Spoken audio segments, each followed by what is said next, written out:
বৃহৎ শিবপুরাণ সপ্তম অধ্যায় প্রথম ভাগ। সংক্ষেপে রামায়ণ বর্ণন প্রসঙ্গে লক্ষ্মণ ও সীতাসহ রামের বনগমন, শূর্পণখার নাসাচ্ছেদ ও সীতাহরণ।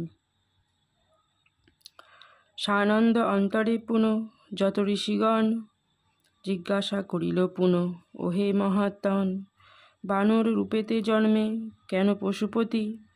কেন বা কাননবাসী হন রঘুপতি? কিরূপে জানকী দেবী হইল হরণ? কিবা অদ্ভুত কার্য করে পঞ্চানন? এই সব বিবরিয়া কহ মহামতি, শুনিতে সবার হৃদি কুতূহলী অতি। এত শুনি মিষ্টভাষে বিধির নন্দন, কহিলেন শুনো শুনো ওহে ঋষিগণ। রাক্ষসের রাজা ছিল দশানন নামে, বসতি করিত দুষ্ট সদা লঙ্কা ধামে। তাহার পীড়নে সদা হইয়া পীড়িত, হইলেন দেবগণ অতি ব্যাকুলিত। ত্রিভুবন সশঙ্কিত তাহার পীড়নে, বসুমতী নাহি পারে সে ভার সহনে। তখন ব্যাকুল হয়ে যত দেবগণ, ব্রহ্মার নিকট সবে করিল গমন। প্রণাম করিয়া তারে বহু স্তব স্তুতি, কহিলেন শুনো শুনো ওহে সৃষ্টিকারী। তোমার প্রসাদে বর পেয়ে দশানন, নিরন্তর করিতেছে সবার পীড়ন। তাহার দুঃসহ ভার সহিবারে নারী, কাঁপিতেছে বসুমতী ওহে সৃষ্টিকারী। তোমার সৃজিত বিশ্ব হয় বিনাশন, কৃপা করি রক্ষ এবে ওহে ভগবান। এতক বচন শুনি সৃষ্টি অধিকারী, রহিলেন ক্ষণকাল মৌন ভাব ধরি। ক্ষণকাল চিন্তা করি দেবগণে লয়ে, উপনীত হন আসি বৈকুণ্ঠ আলয়ে। কমলা সহিতে হরি আছেন তথায়, ধীরে ধীরে উপনীত দেবতা সবাই। প্রণাম করিয়া পরে বহু স্তব স্তুতি, রহিলেন দেবগণ মৌন ভাব ধরি। মধুর বচনে হরি কহেন তখন, বুঝিয়াছি তোমাদের আশার কারণ। রক্ষ ভয়ে প্রপীড়িত হইয়া সকলে, আসিয়াছ মম পাশে ব্যাকুল অন্তরে। ব্রহ্মার বলেতে দুষ্ট রক্ষ দশানন, করিতেছে নিরন্তর জগত পীড়ন। সবা হতে অব্যাহত বর লাভ করি, গর্বিত হয়েছে দুষ্ট মহাপাপাচারী। মানুষ তাহার ভক্ষ করিয়া চিন্তন, তাহা হতে অবদ্ধত না করে গ্রহণ।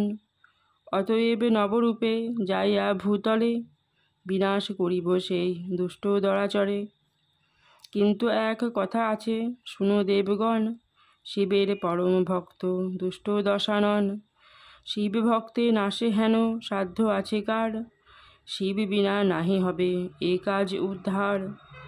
শিব শিবা পূজা করে সেই দুষ্টমতি, দোহার প্রসাদে গর্বী হইয়াছে অতি। অতএব শিব পাশে করিব গমন, শিবের সাহায্য আমি করিব গ্রহণ। তোমরা সকলে যাও নিজ নিজ স্থানে, জনম ধরহ সবে মানব ভবনে।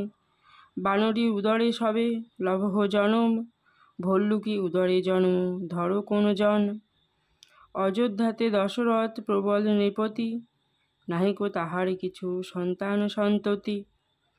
ঋষ্যশৃঙ্গ ঋষিবরে করিয়া নয়ন, পুত্র হেতু যজ্ঞ রাজা করিছে এখন। তাহার গৃহেতে আমি জন্ম লোভিয়ে, বিনাশিব রক্ষকুল বানর সহায়ে। এতেক বচন শুনি যত দেবগণ, আপন আপন ধামে করিয়া গমন। অংশে অংশে মর্তলোকে জন্মিতে লাগিল, বানরী ভল্লুকি গর্ভে জন্ম ধরিল। এদিকে নারায়ণ ব্রহ্মার সহিতে, উপনীত হন আসি কৈলাসপুরেতে। দেবীর সহিতে বসি দেব পঞ্চানন, করিছেন মহাসুখে মিষ্ট আলাপন। নারায়ণে নিরখিয়া দেব পশুপতি, পুলকে পুরিত তনু আনন্দিত মতি। ব্যস্তভাবে দুইজনে করে আলিঙ্গন, দুইজনে নমস্কার করেন তখন। যথাবিধি অভ্যর্থনা করিয়া বিধিরে, বসিলেন তিনজন সিংহাসন পরে।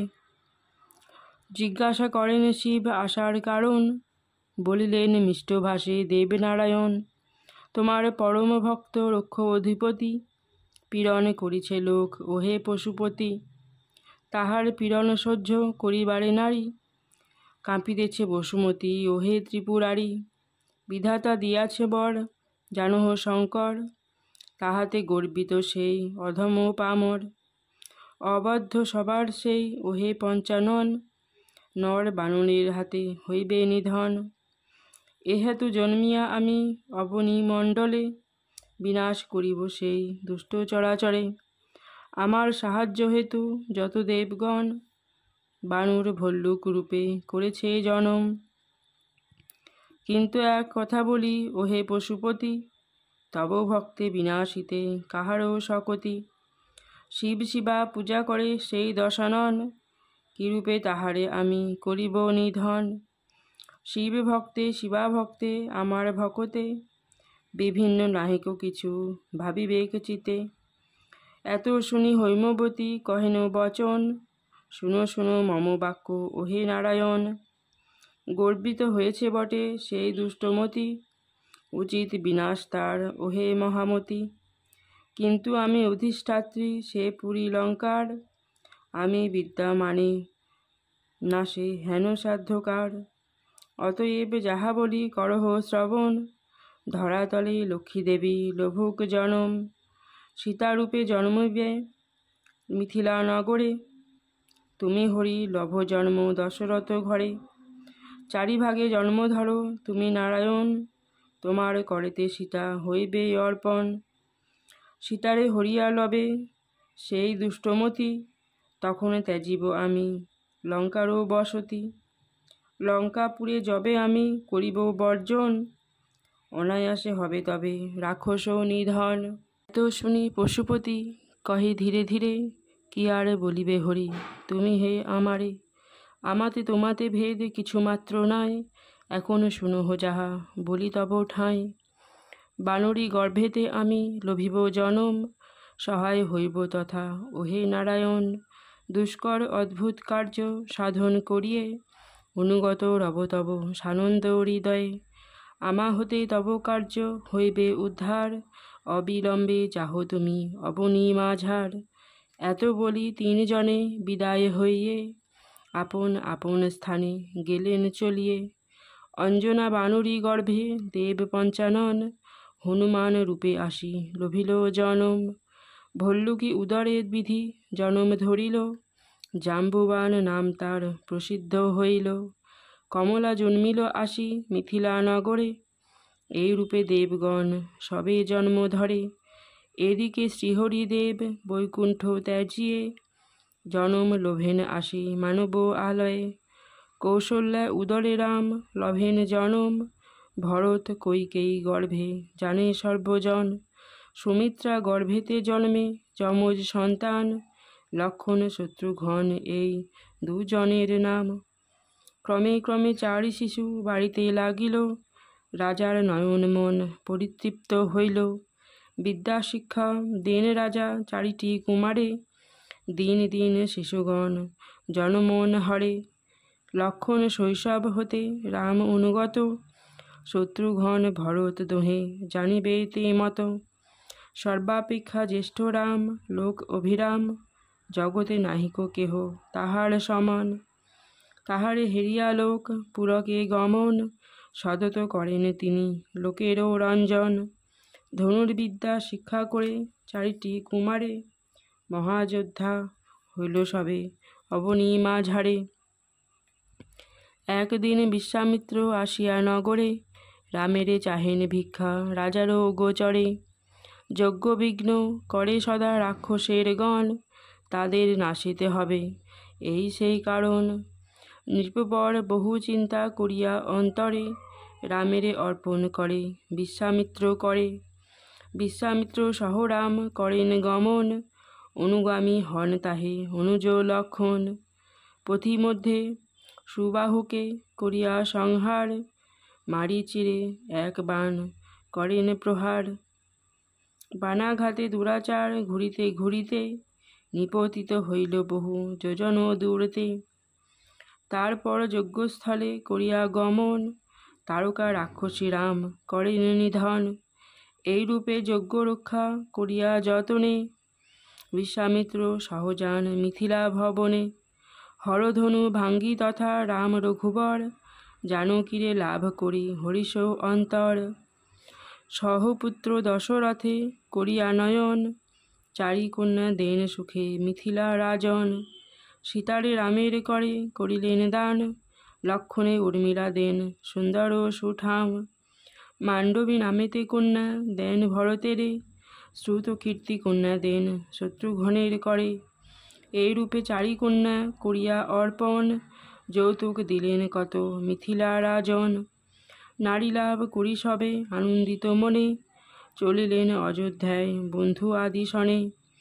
পথেতে ভার্গব সহ হয় দর্শন রাম সহ তার দ্বন্দ্ব হইল ঘটন। তাহার হাতের ধনু লয়ে রঘুবর যোজনা করেন তাহে একমাত্র স্বর। সেই স্বরে দর্পচূর্ণ করিয়া তাহার স্বর্গপথ রুদ্ধ করে রাম দয়াধার।